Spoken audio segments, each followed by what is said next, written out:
네, 날씨가 정말 많이 추운 것 같습니다. 여러분 다들 건강하시고 우리 앞뒤 좌우 보면서 이렇게 인사하겠습니다. 당신의 황무지가 주의 동산이 될 것입니다. 네, 다시 한번 이렇게 인사하겠습니다. 하나님의 크신 은혜를 기대하십시오. 네, 오늘은 이제 2025년도 주제 말씀입니다. 황무지가 주의 동산이 되리라. 이사야서 51장 3절 말씀을 가지고 앞으로 며칠 동안 함께 말씀을 나누려고 합니다. 이 시리즈 제목을 황무지가 주의 동산이 되리라, 웨스트랜드 투 히스 가든 이렇게 했는데, 이걸 여러분 줄여서 어떻게 부르면 편하냐면 제가 하는 방법이에요. 황주동 시리즈, 황무지가 주의 동산이 되리라 그러면 되게 이렇게 쉽게 외워집니다. 여러분 몇 주간 진행되는 말씀을 통해서 우리 인생의 모든 황폐한 곳들이, 그리고 그런 영역들이 주의 동산으로 변화되는 은혜의 역사가 있기를 주님의 이름으로 다시 한번 축원드립니다. 오늘은 그 첫 번째 시간으로 이 땅의 황무함, 루인에 대해서 한번 알아보도록 하겠습니다. 우리가 살아가고 있는 이 세상은 이미 여러분 여러 곳들이 황폐한 가운데 있습니다. 정말 황폐합니다. 이 황폐함도 이제 세 가지 정도로 구분을 할 수가 있는데, 첫 번째는 환경적인 황폐함입니다. 여러분 우리가 살고 있는 이 지구는, 이 세상은 이미 온난화로 급속히 사막화되고 있습니다. 여러분 지구의 사막화 속도가 얼마나 빠르냐면 연간 1200만 헥타르라고 합니다. 120만 킬로미터인데 거의 경기도만한 크기의 땅들이 매년 사막화된다는 것입니다. 그리고 아마존 같은 열대 우림의 파괴 속도도 1분마다 축구장 40개 정도의 면적이 사라진다고 합니다. 여기 가까이 삼성 공장이 있는데 그 삼성 공장 하나가 축구장은 40개 정도 된답니다. 저 정도가 1분마다 여러분 열대 우림이 파괴되고 있다고 합니다. 그리고 멸종 위기의 생물들은 매일 150종의 생물들이 또 소멸되어 가고 있답니다. 그리고 또 사회적인 황폐화도 계속해서 진행되고 있는데, 여러분 작년 WHO 정신건강 리포트에 따르면 전 세계 우울증 환자가 무려 3억 5천만 명이라고 합니다. 그리고 청소년 자살률은 지난 10년간 56%나 증가했으며, 선진국 기준으로 이혼율도 무려 65%나 상승했다고 합니다. 지금까지 알아본 황폐함은 소위 말하는 이제 세상적인 황폐함입니다. 세상적인 황폐함. 근데 여러분 이런 세상적인 황폐함뿐만 아니라 영적인 황폐함은 조금 더 심한 그런 현상을 또 띄우고 있습니다. 전 세계적으로 교회 출석률은 지난 20년간 무려 45%나 감소했다고 합니다. 거의 절반이 줄은 거죠. 그 말은 뭐냐면 2000년대가 시작된 지 지금 한 24년이 되었는데 2000년대에 비해서 지금 이 순간 비교해 보면 거의 절반가량의 교회가 사라지고 성도들이 교회를 떠났다는 것입니다. 그리고 20, 30대 젊은 세대의 무신론자들 비율은 여러분들 주변의 자녀들이나 또래들 친구들 보면 잘 아실 거예요. 무신자들의 비율은 20, 30대에서는 무려 10년 전에 비해서 78%나 증가했다고 합니다. 그리고 특별히 기독교 가정의 신앙 전수율이라고 하는 그 신앙의 계보가 이어지는 신앙의 지속성은 38%나 하락했다고 합니다. 그 말은 뭐냐면 기독교 가정 세 가정 중에 한 가정만 자녀들에게 신앙이 전달되고 그 자녀들이 교회에 나오고 예배드리고 하나님의 자녀로 살아가지, 나머지 두 가정은 그 당대에서 신앙이 끊어진다는 뜻입니다. 우리는 하나님의 자녀들답게 주께서 주신 이 세상, 이 지구를 정말 아름답게 가꾸고 예쁘게 또 가꾸며 지키며 살아가야 됩니다. 그리고 우리들의 마음 또한 우리가 황폐해지지 않도록 물도 주고 햇빛도 비춰주고 잘 가꾸어야 됩니다. 그리고 그뿐만 아니라 우리들의 구원과 직결된 영적인 부분도 우리가 정말 잘 가꾸고 늘 믿음의 정진을, 진보를 이루며 살아가야 됩니다. 그래서 오늘 이 시간 이러한 황폐함에 대해서 우리가 좀 더 깊이 알고 경각심을 가지고 어떻게 우리가 회복에 이를 수 있을지 함께 알아보도록 하겠습니다. 가장 첫 번째로 우리는 성경에서 황폐함을 어떻게 기록하고 있는지 명확하게 알아야 됩니다. 명확하게 알아야 됩니다.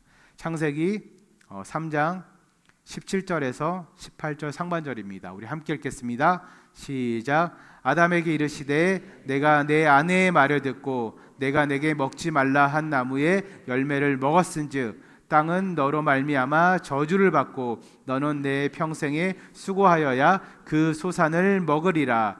땅이 내게 가시덤불과 엉겅퀴를 낼 것이라. 아멘. 여러분, 고대 근동 지방 우리가 잘 알다시피 아주 건조한 지방이에요. 모래 사막 같은 사막은 아니지만 풀 한 포기조차 제대로 자랄 수 없는 광야, 황야 같은 곳입니다, 여러분. 여러분, 그런데 신기하게도 그 땅에서 잘 자라는 식물이 있어요. 그게 뭐냐면 가시덤불과 엉겅퀴는 또 되게 잘 자라요. 그래서 가시덤불과 엉겅퀴가 있으면 그 땅이 황폐해졌다는 증거라고 여겼다고 합니다. 이러한 이유 때문인지 모르겠지만 성경에서는 가시덤불과 엉겅퀴가 땅이 저주받았다는 또 상징으로도 많이 사용되었습니다. 그런데 우리는 여기서 하나님께서 왜 아담과 하와에게 이러한 저주의 일환으로 땅을 황폐하게 하는 황폐함의 상징과도 같은 가시덤불과 엉겅퀴를 내어주었는지 한번 알아봐야 됩니다. 그 이유는 다름 아닌 인간의 죄 때문에 그렇습니다. 여러분, 세상은, 인류는 인간의 죄로 인해서 최초의 황폐화를 경험했습니다. 이후 이스라엘은 바벨론 포로기에 나라와 민족의 황폐화를 또 같이 경험했습니다. 예레미야 예가 우리 1장 1절 우리 함께 읽겠습니다. 예레미야 예가 1장 1절입니다. 슬프다 이 성이여, 전에는 사람들이 많더니 이제는 어찌 그리 적막하게 앉았는고. 전에는 열국 중에 크던 자가 이제는 과부같이 되었고, 전에는 열방 중에 공주였던 자가 이제는 강제 노동하는 자가 되었도다. 이러한 내용이 1절부터 4절까지 쭉 이어집니다. 이스라엘은 이후에도 여러 가지 일들을 겪으면서 그들의 나라가, 그들의 민족이, 그리고 나아가서 그들의 가문과 한 개인의 삶까지 모두 황폐화되는 경험을 하게 됩니다. 그리고 성전까지 파괴되면서 영적인 중심까지 잃어버리게 됩니다. 즉 황폐함이 극에 달하게 됩니다. 그리고 이러한 황폐함은 영적 지도자들의 황폐함으로까지 이어졌습니다. 열왕기상 19장에서는 엘리야의 공고함이 나타나 있습니다. 시편 51편에는 죄를 범한 후에 영혼의 황폐함을 겪고 있는 다윗의 그 고뇌의 모습과 회개의 모습이 나타나 있습니다. 그리고 예수님의 수제자였던 베드로는 어떻죠? 예수님을 3번 부인한 후에 그는 내면의 황폐함을 경험하게 됩니다. 이러한 영적 지도자들의 황폐함 또한 나라와 민족의 범죄함과 그리고 개인의 범죄함과 마찬가지로 죄로 인한 결과물이라는 것입니다. 이에 대해서 존 스터드 목사님은 그의 책에서 이렇게 기록하고 있습니다. 제가 읽어드리겠습니다. 현대 사회의 황폐화는 단순한 물리적 현상이 아니다. 이는 하나님의 창조 질서를 무시한 인간의 교만이 빚어낸 영적 위기의 외적 표현이다. 우리는 이 황폐화를 단순히 환경적 문제로 보는 것이 아니라 깊은 영적 의미를 가진 신학적 문제로 보아야 한다. 이렇게 기록하고 있습니다. 황폐화는 단순한 물리적 현상이 아니래요. 이는 하나님의 창조 질서를 무시한 인간의 교만이 빚어낸 영적 위기의 외적인 표현, 소위 말해서 그런 위기가 이제 겉으로 드러났다는 뜻입니다. 제가 주중에 이제 수요 기도회와 금요 기도회 때 굿뉴스 101에서도 말씀드렸듯이 여러분, 죄에서 가장 두드러진 그 특징이 뭐라 그랬죠? 죄에서 가장 두드러진 특징. 누구 탓을 합니까? 죄는 남 탓을 합니다. 남 탓. 우리는 우리 인생의 황폐함을 우선적으로 남에게 그리고 이 세상에게 계속해서 전가하고 찾기 시작합니다. 우리 스스로는 잘 돌아보지 않아요. 물론 경우에 따라서 하나님의 섭리 가운데 황폐함이 우리의 범죄함과 관계없이 올 때도 있지만 대부분은 우리 자신의 영적 타락과 교만함 때문에 우리 인생에, 이 사회에 황폐화가 온다는 것입니다. 여러분, 잘 생각해 보세요. 다 똑같은 세상을 살아가고 있습니다. 어찌 보면 우리들보다도 더 어려운 환경 가운데서도 황폐함을 겪지 않는 사람들도 있다는 것입니다. 여러분, 제가 참 축구를 참 좋아하는데 우리나라 축구 참 잘해요. 근데 어쩌다가 국제대회에 나가서 이제 졸전을 펼칩니다. 못합니다. 그러면 어떤 기사가 막 떠오르죠? 못하게 된 이유, 게임에 진 이유를 막 찾기 시작합니다. 잔디가 안 좋다더니, 시차가 너무 커서 이렇게 컨디션 조절이 힘들다더니, 기온이 너무 덥다, 아니면 이렇게 그 월드컵 같은 데는 16강까지 올라오면서 토너먼트를 치르느라고 체력적으로 바닥이 났다. 뭐 별별 이유를 찾기 시작합니다. 여러분, 우리는 인생을 살면서 우리가 반대 측면, 그리고 전체적인 면도 볼 줄 알아야 됩니다. 우리의 좁은 시야로 내가 살아가고 있는 환경과 인생만 보는 것이 아니라 시야를 넓혀서 타인도 볼 줄 알고 전 세계를, 전 세상을 또 아우르고 볼 줄 알아야 됩니다. 이런 말이 있습니다. 무언가 늘 일을 해내고 성장하고 발전한 사람은 포기하고 하지 않을 이유를 찾는 게 아니라 해결 방법을 찾으려고 애씁니다. 불평과 불만보다는 감사의 조건을 찾으려고 애씁니다. 여러분, 잔디가 나쁜 그 축구장에서 우리나라 선수들만 축구를 합니까? 아니죠. 상대편도 같은 축구장에서 볼을 차고 있는 거예요. 상대편 선수들도 똑같은 공간에서 축구를 하고 있고 똑같이 시차 때문에 힘들다는 거예요. 똑같이 너무나도 더운 기온 때문에 힘들고 똑같이 16강까지 동일한 경기수 똑같이 게임을 치르고 왔기 때문에 똑같이 체력으로 바닥이 난 상태라는 것입니다. 여러분, 결국 이러한 인간의 황폐함, 남 탓하는 이런 죄성은 결국은 하나님을 예배하지 않는 데서 옵니다. 이렇게 남 탓하는 인간의 죄가 원인이라는 것입니다. 여러분, 그런데 그럼에도 불구하고 우리 하나님께서는 우리가 기대하고 우리가 하나님께 또 감사해야 되는 이유는 뭐냐면 하나님께서는 계속해서 죄인인 우리들을 부르고 계시고 기다리고 계시고 회복을 우리에게 약속해 주셨다는 것입니다. 나중에도 다시 한번 좀 깊게 묵상할 내용이지만 오늘 본문에 이런 말이 있습니다. 광야를 에덴 같게, 광야를 에덴 같게, 이런 말이 있습니다. 여러분, 광야를 에덴 같게, 이 말은 원래의 이니시얼리, 오리지널리, 완전한 상태, 퍼펙트 컨디션으로 하나님께서 완전히 처음의 상태로, 가장 좋았던 처음의 상태로 회복시킨다는 의미입니다. 하나님께서는 성경의 많은 부분을 통해서 당신과 인간과의 관계의 회복을 통해서 뭐든지 처음의 상태, 하나님과 가장 좋았던 상태로 되돌아갈 수 있다고 계속해서 우리에게 이야기하고 계십니다. 이러한 하나님의 약속은 황폐한 우리의 영혼과 삶의 새로운 생명을 준다는 의미의 회복입니다.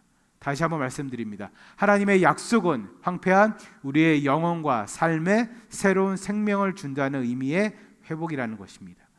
요한계시록 21장에 언급한 새하늘과 새 땅, 그거에 대한 약속도 같은 맥락입니다. 욥의 회복의 이야기, 다윗 왕의 회개와 회복, 우리에게 이미 다 보여주셨습니다. 예수님을 면전에서 3번이나 부인함으로써 스스로 황폐함을 겪었던 그런 베드로를 다시 만나주시고 다시 또 믿어주시고 회복하게 하신 하나님이시라는 것입니다. 그 결과 베드로는 어떻게 되었습니까? 베드로는 예수님을 다시 만난 이후에, 예수님을 만나서 회복한 이후에 더 큰 사명을 붙잡고 순교할 때까지 주의 복음을 전하며 살았습니다.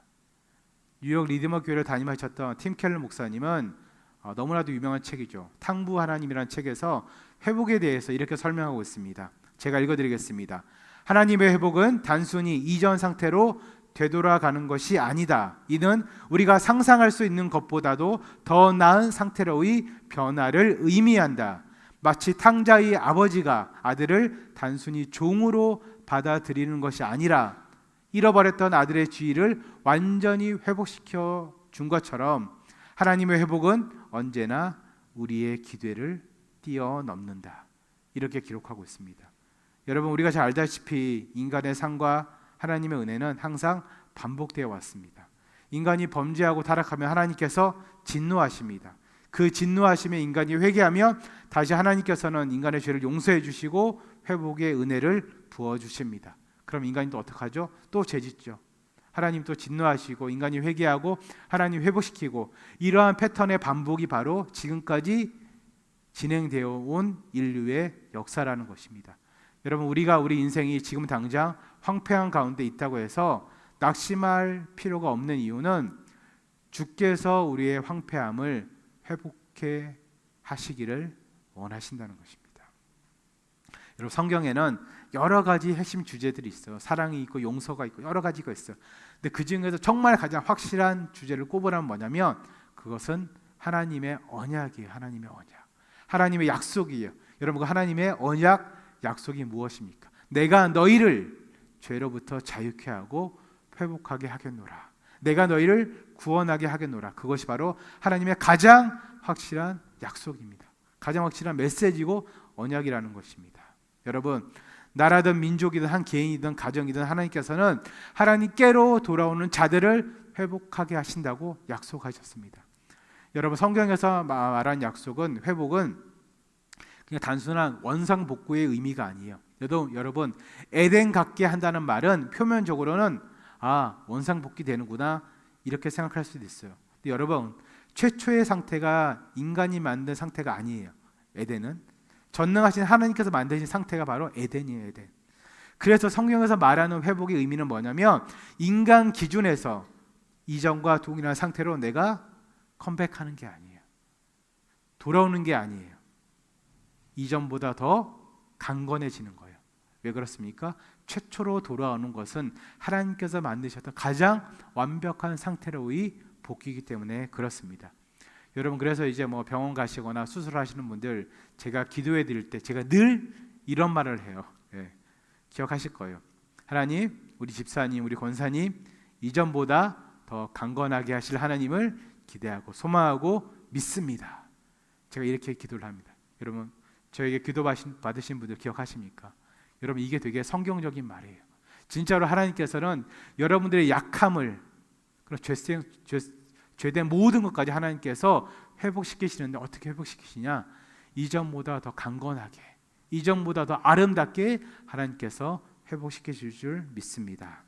여러분, 아무쪼록 황폐한 삶 가운데서도 우리를 이전보다 더 훨씬 좋게 강건하게 회복시키시는 하나님의 약속만을 의지하시면서 살아가시는 여러분들이 되시기를 주님의 이름으로 축원드립니다.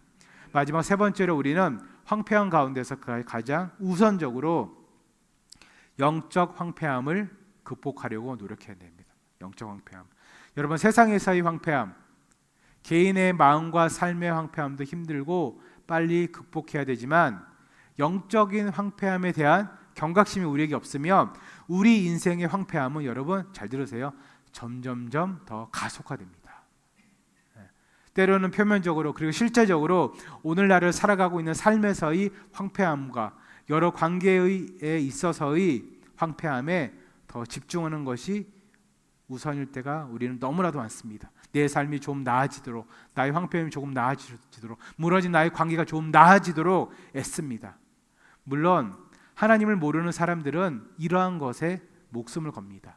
이러한 현실과 자신의 그 현실을 지탱해주는 다양한 이해관계에 애를 써요. 거기에만 노력을 해요.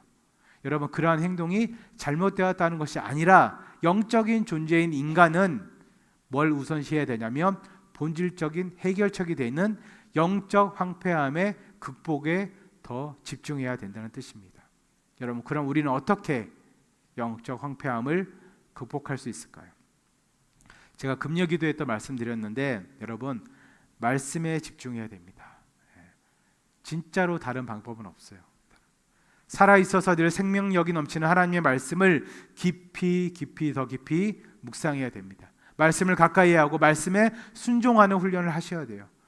하나님의 말씀만을 따르며 살아가야 됩니다. 그렇게 할 때 우리의 황폐했던 우리의 영이 새로운 생명력을 얻을 것이고, 완전히 가장 좋았던 원래의 상태로 에덴 같게 하리라. 원래의 상태로 하나님과 함께 호흡하고 하나님과 함께 이야기 나누었던 그 처음의 상태로 돌아갈 수 있다는 뜻입니다. 여러분, 그리고 우리는 기도를 통해서 우리의 영적 갈급함을 해결해야 됩니다. 해소해야 됩니다. 여러분, 인간이 죄를 짓는 이유가 뭐냐면 계속해서 우리 안에 쌓이는 욕망이 있어요. 욕심이 있어요. 탐욕이 있습니다. 근데 이거를 해소할 통로가 없어요. 여러분, 이러한 원리를 잘 적용해 보면 우리는 죄를 멀리하고 하나님을 가까이 할 수 있는 방법을 쉽게 찾을 수가 있습니다.